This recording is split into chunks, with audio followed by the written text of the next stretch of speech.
मुळशी तालुक्यातून एक धक्कादायक घटना समोर आली आहे. मुठा नदी पार करत असताना एका शेतकऱ्याचा मृत्यू झाला आहे. मुळशीतील वेगरे गावातील ही दुर्दैवी घटना आहे. या ठिकाणी पूल नसल्याने नदीपात्रातूनच शेतकऱ्यांना प्रवास करावा लागत आहे.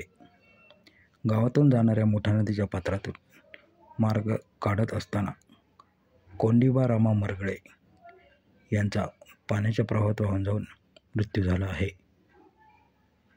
या ठिकाणी अजूनही पूल नसल्यामुळे नागरिकांना नदीपात्रातूनच ये-जा करावी लागते. त्यामुळे हा अपघात घडल्याची माहिती समोर येत आहे.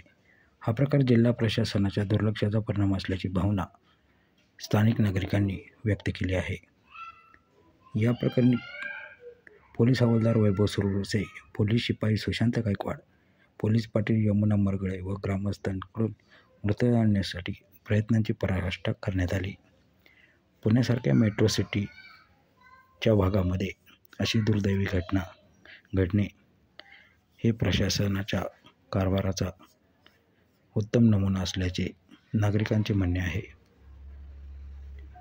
या शेतकऱ्याला शासनाकडून मदत मिळावी अशी भावना स्थानिक नागरिकांकडून व्यक्त केली जात आहे. ही दुर्दैवी घटना घडल्यानंतर तरी प्रशासनाला जाग येऊन प्रशासन या ठिकाणी पूल बांधणी करणार का असा सवाल आता उपस्थित होऊ लागला आहे. मात्र या घटनेमुळे परिसरातील नागरिकांमध्ये भीतीचं वातावरण असल्याचे पाहायला मिळत आहे. या घटनेमुळे स्थानिक नागरिकांनी शोक व्यक्त करत या कुटुंबांना सांत्वन देण्याचे काम करत आहेत.